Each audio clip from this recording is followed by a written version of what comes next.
మహనీయుడు, రాజ్యాంగ నిర్మాత డాక్టర్ బిఆర్ అంబేద్కర్ గారు స్మృతివనం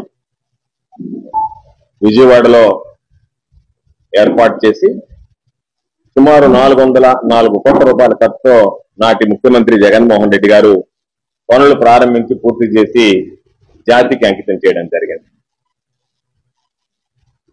దానిని ఈ దేశంలోనే ఒక గౌరవము గుర్తింపు కలిగించేటువంటి విధంగా సామాజిక న్యాయ శిల్పం పేరిట భారీ విగ్రహాన్ని ఏర్పాటు చేసి విజయవాడ నడిబొడ్డులో దాదాపు 1000 కోట్ల రూపాయలు విలువ చేసేటువంటి స్థలంలో 404 కోట్ల రూపాయల ఖర్చుతో అద్భుతంగా దానికి అవసరమైనటువంటి సుందరీకరణ పనులు అన్ని పూర్తి చేసి ఒక టూరిస్ట్ ఒక విహార కేంద్రంగా దాన్ని తీర్చిదిద్దడం జరిగింది. దురదృష్టం, ఈరోజు కూటమి ప్రభుత్వం అధికారంలోకి వచ్చిన తర్వాత పేదల మీద, సామాన్యుల మీద, అమాయకుల మీద ఏ విధంగా అయితే దాడులు జరుగుతున్నాయో అదేవిధంగా ఈరోజు నవభారత రాజ్యాంగ నిర్మాతగా అన్ని వర్గాల ప్రజలు ఈరోజు ఈ దేశంలో సుఖ సంతోషాలతో సుభిక్షంగా ఒక ప్రజాస్వామ్యయుతంగా జీవించగలుగుతున్నారు అంటే దానికి కారకుడైనటువంటి ఈరోజు అంబేద్కర్ గారి విగ్రహం మీద దాడి చేయడం, ఆ రోజు దాన్ని ప్రారంభించినటువంటి జగన్మోహన్ రెడ్డి గారి పేరును తొలగించడం అనేటువంటిది ఇది నిజంగా దౌర్భాగ్యకరం, దురదృష్టకరం. దానికి పరాకాష్ట ఏమిటి అంటే దానిని ఎవరైతే తొలగించడానికి వచ్చారో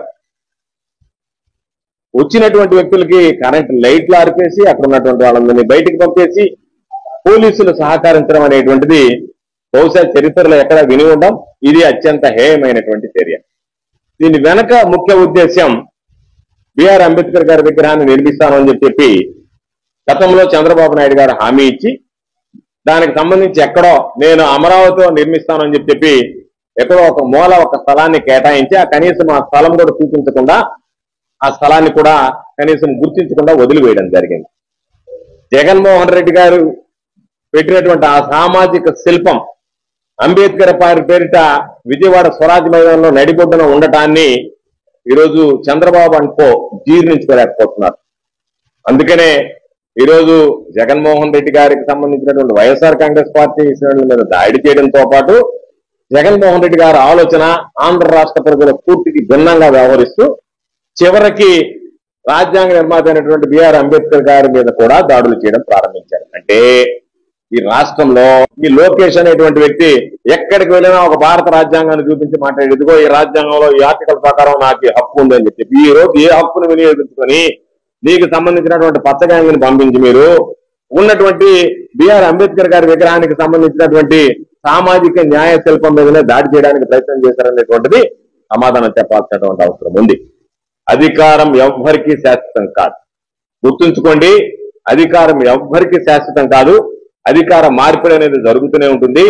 అధికార మార్పిడి జరిగిన రోజు ఎవరైతే ఈరోజు కొవ్వెక్కి మదం ఎక్కి కొట్టుకుంటూ ఇటువంటి దుశ్చర్యలకు పాల్పడుతున్నారో వాళ్లకు సహకరించేటువంటి అధికారులు అందరూ కూడా భారీ మూల్యం చెల్లించాల్సినటువంటి అవసరం ఏర్పడుతుంది అని చెప్పి ఈ సందర్భంగా తెలియజేస్తున్నా.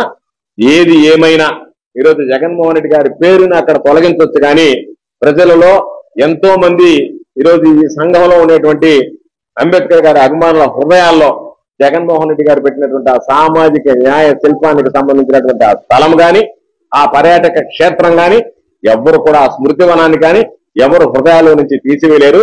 ఇది ఒక చరిత్ర. రాబోయేటువంటి రోజుల్లో కూడా ఈరోజు చాలా మంది స్కూల్ పిల్లలు ఏ విధంగా అయితే వెళ్తున్నారో దాని ఒక పాఠ్యాంశంగా కూడా చేర్చాల్సినటువంటి అవసరం ఉంది. భావి తరాలకి అంబేద్కర్ గారు స్ఫూర్తిని అందించడానికి జగన్మోహన్ రెడ్డి గారు వేసినటువంటి అడుగులు ఈరోజు మొత్తం భారతదేశానికి ఆదర్శంగా నిలిచేటువంటి పరిస్థితి అని చెప్పి ఈ సందర్భంగా తెలియజేస్తూ అందుకనే ఈరోజు జరిగినటువంటి ఈ దాడి సభ్య సమాజం మీద జరిగినటువంటి దాడిగా భావిస్తూ దీనిని ప్రజల్లోకి పెద్ద ఎత్తున తీసుకెళ్లి ఈ ప్రభుత్వం యొక్క దుశ్చర్యలను ఎండకట్టాలనేటువంటి ఆలోచనతో ప్రతి నియోజకవర్గ వారీగా ఈరోజు 175 నియోజకవర్గాలలో ఈరోజు ఈ కార్యక్రమాన్ని నిర్వహించాలని చెప్పి జగన్మోహన్ రెడ్డి గారి ఆధ్వర్యంలో జగన్మోహన్ రెడ్డి గారి ఆదేశాల మేరకు వైఎస్ఆర్ కాంగ్రెస్ పార్టీ ఈరోజు నిర్ణయం తీసుకొని అన్ని వర్గాల ప్రజల్ని అంబేద్కర్ గారి అభిమానుల్ని వివిధ సంఘాలకు సంబంధించినటువంటి నాయకుల్ని అందరిని ఆహ్వానించాం. అందరూ వచ్చి ఈ కార్యక్రమాన్ని జయప్రదం చేసినందుకు ప్రతి ఒక్కరికి హృదయపూర్వకమైనటువంటి ధన్యవాదాలు తెలియజేస్తూ, మహనీయుడు ఈ సూర్యచంద్రులను ఉన్నన్ని రోజులు భారతదేశం గుర్తుంచుకోదగినటువంటి వ్యక్తి బిఆర్ అంబేద్కర్ గారి మీద, ఆ విగ్రహం మీద దాడి జరగడం ఈరోజు నిజంగా అమానుషం. ఇది భారత రాజ్యాంగం మీద, ప్రజాస్వామ్య వ్యవస్థ మీద జరిగినటువంటి దాడిగానే భావించాల్సినటువంటి పరిస్థితి.